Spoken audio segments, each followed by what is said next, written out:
ನಾವು ಚಿಂತನೆ ನಡೆಸಬೇಕಾಗಿರೋ ಸಂಗತಿ.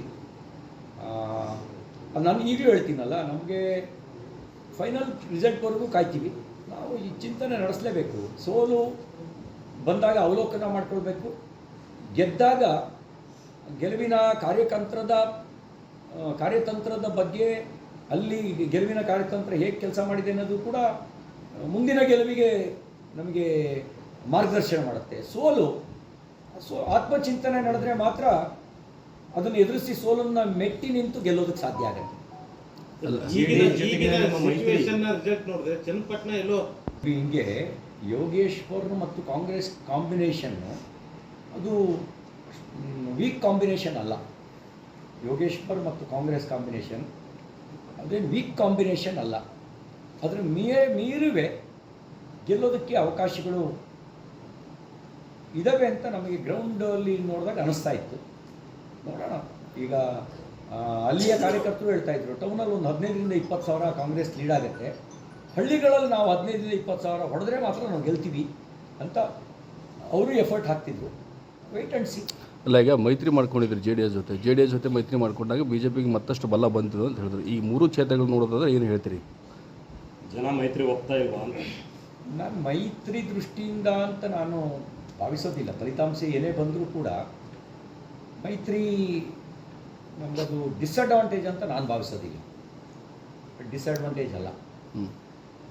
ನಾನು ಫಲಿತಾಂಶದ ನಂತರ ಬೂತ್ಗಳನ್ನು ತೆಗೆದು ನೋಡಿದಾಗ ಆ ಬೂತ್ನಲ್ಲಿ ಎಲ್ಲಿ ಹಿನ್ನಡೆ ಆಗಿದ್ದಾವೆ, ಯಾವ ಕಾರಣಕ್ಕೆ ಹಿನ್ನಡೆ ಆಗಿದ್ದಾವೆ ಅಂತ ನಾವು ಮೈಕ್ರೋ ಲೆವೆಲಲ್ಲಿ ಚರ್ಚೆ ಮಾಡಬೇಕಾಗತ್ತೆ. ಆವಾಗ ಮಾತ್ರ ನಮಗೊಂದು ಕ್ಲಾರಿಟಿ ಸಿಗುತ್ತೆ. ಅಲ್ಲ, ಈಗ ಅಲ್ಪಸಂಖ್ಯಾತರ ಮತದಾರರು ಕೂಡ JDSಗೂ ಕೂಡ ಇದ್ದಾರೆ.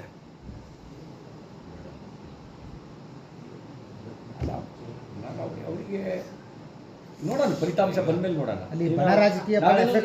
ಚುನಾವಣಾ ಫಲಿತಾಂಶ ಏನೇ ಇರಲಿ, ಜನರ ಬದುಕಿನ ಪರವಾಗಿರ್ತಕ್ಕಂಥ ಹೋರಾಟವನ್ನು BJP ಮುಂದುವರಿಸುತ್ತೆ. ವಕ್ಫ್ ಬೋರ್ಡ್ಗೆ ಕೊಟ್ಟಿರ್ತಕ್ಕಂಥದ್ದು ಅಧಿಕಾರ, ಅದು ಸಂವಿಧಾನ ಬಾಹಿರವಾಗಿರ್ತಕ್ಕಂಥ ಅಧಿಕಾರ. ಯಾರ ಆಸ್ತಿಯನ್ನು ನಂದು ಅಂತ ಘೋಷಣೆ ಮಾಡಿಕೊಳ್ಳುವಂಥ ಅಧಿಕಾರ ಕೊಟ್ಟಿರೋದು ಅದು ಅನ್ಕಾನ್ಸ್ಟಿಟ್ಯೂಷನಲ್. ಆ ಕಾರಣಕ್ಕೇ ಅವರು 1500 ವರ್ಷಗಳ ಪೂರ್ವದ ಚಾಲುಕ್ಯರ ಕಾಲದ ಸೋಮೇಶ್ವರ ದೇವಸ್ಥಾನನೂ ನಮ್ಮದು ಅಂತ ನೋಟಿಫಿಕೇಷನ್ ಮಾಡ್ಕೊಂಡಿದ್ದಾರೆ. ಸಾವಿರಾರು ಜನ ರೈತರಿಗೆ ಸೇರಿದ ಪಿತ್ರಾರ್ಜಿತವಾದ ಆಸ್ತಿಯನ್ನು ನಮ್ಮದು ಅಂತ ಅವರು ನೋಟಿಫಿಕೇಷನ್ ಮಾಡ್ಕೊಂಡಿದ್ದಾರೆ. 4-5 ತಲೆಮಾರುಗಳಿಂದ ವಾಸ ಮಾಡ್ತಿರ್ತಕ್ಕಂಥ ದಲಿತರ ಮನೆಯನ್ನು ಅವರು ತಮ್ಮದು ಅಂತ ನೋಟಿಫಿಕೇಷನ್ ಮಾಡ್ಕೊಂಡಿದ್ದಾರೆ. ಬೀರಲಿಂಗೇಶ್ವರ ದೇವಸ್ಥಾನವನ್ನು ನಮ್ಮದು ಅಂತ ಅವರು ನೋಟಿಫಿಕೇಷನ್ ಮಾಡ್ಕೊಂಡಿದ್ದಾರೆ. ವಿರಕ್ತ ಮಠ 13ನೇ ಶತಮಾನದ್ದು ಅದನ್ನು ನಮ್ಮದು ಅಂತ ನೋಟಿಫಿಕೇಷನ್ ಮಾಡ್ಕೊಂಡಿದ್ದಾರೆ. ಕೇರಳದಂಥ ಕಡೆಗಳಲ್ಲಿ ಚರ್ಚನ್ನು ನಮ್ಮದು ಅಂತ ನೋಟಿಫಿಕೇಷನ್ ಮಾಡ್ಕೊಂಡಿದ್ದಾರೆ. ಇದಿಷ್ಟಲ್ಲದೆ ಮುಂದುವರೆದ ಅವರ ಸೊಪ್ಪು ಹೇಗಿದೆ ಅಂದರೆ, ವಿಧಾನಸೌಧನೂ ನಮ್ಮದು, ಸಂಸತ್ತೂ ನಮ್ಮದು, ಕೋರ್ಟ್ ಕಟ್ಟಿರೋದು ನಮ್ಮ ಜಾಗದಲ್ಲಿ ಅನ್ನುವ ದಾಷ್ಟ್ಯವನ್ನು ತೋರಿಸ್ತಾ ಇದ್ದಾರೆ. ಅಷ್ಟು ಮಾತ್ರ ಅಲ್ಲ, ವಿಜಯನಗರ ಕಾಲದ ಕೋಟೆಗಳು, ಕಾಕತೀಯರ ಕಾಲದ ಕೋಟೆಗಳು, ಚಾಲುಕ್ಯರ ಕಾಲದ ಕೋಟೆ ಕೊತ್ತಳಗಳನ್ನು ನಮ್ಮದು ಅಂತ ಅವರು ನೋಟಿಫಿಕೇಷನ್ನು ಮಾಡಿಕೊಂಡಿದ್ದಾರೆ.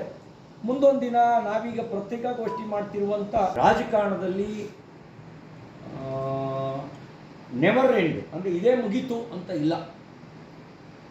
ಒಂದು ಚುನಾವಣೆ ನಂತರ ಮತ್ತೊಂದು ಚುನಾವಣೆ ಬರುತ್ತೆ. ಚುನಾವಣೆಗೋಸ್ಕರ ಮಾತ್ರ ಕೆಲಸ ಮಾಡುವ ರಾಜಕೀಯ ಪಕ್ಷ ಭಾರತೀಯ ಜನತಾ ಪಾರ್ಟಿ ಅಲ್ಲ. ನಾವು ಚುನಾವಣೆಯನ್ನು ಮೀರಿ ಜನರ ಬದುಕಿನ ಪರವಾಗಿ, ರಾಷ್ಟ್ರಹಿತದ ಸಲುವಾಗಿ ರಾಜಕಾರಣ ಮಾಡುವಂಥ ಒಂದು ರಾಜಕೀಯ ಪಕ್ಷ. ಅದು ನಾವು ಮುಂದುವರಿಸಬೇಕು. ಮಾಡದೇ ಇದ್ದರೆ ಕಾರ್ಯಕರ್ತರೇ ಒಟ್ಟಾಗಿ ಮಾಡ್ತಾರೆ. ನಾನು ಇದನ್ನು ಸಾರ್ವಜನಿಕ ಚರ್ಚೆ ಮಾಡೋಕ್ಕೆ ಬಯಸೋದಿಲ್ಲ. ಎಲ್ಲಿ ಯಾರಿಗೆ ಹೇಳಬೇಕು, ಏನೇನು ಹೇಳಬೇಕು ಹೇಳ್ತೀನಿ. ಇದು ಎಲ್ರಿಗೂ ನೋಡಿ, ಎಲ್ರಿಗೂ ಸಾಮರ್ಥ್ಯ ಇದೆ, ಎಲ್ರಿಗೂ ದೌರ್ಬಲ್ಯ ಇದೆ. ದೌರ್ಬಲ್ಯವನ್ನು ಬದಿಗಿಟ್ಟು ಸಾಮರ್ಥ್ಯವನ್ನು ಒಗ್ಗೂಡಿಸಿದರೆ ಸಕ್ಸಸ್ ರೇಟು ಜಾಸ್ತಿ ಇರುತ್ತೆ. ದೌರ್ಬಲ್ಯವೇ ಜಾಸ್ತಿ ಆದರೆ ಸಕ್ಸಸ್ ರೇಟ್ ಕಡಿಮೆ ಇರುತ್ತೆ. ಹಾಗಂತ ಎಲ್ಲರೂ ಪರಿಪೂರ್ಣರಲ್ಲ. ನನ್ನನ್ನು ದೌರ್ಬಲ್ಯ ಸಂಘಟನೆಗೆ ತೊಡಕಾಗಬಾರ್ದು.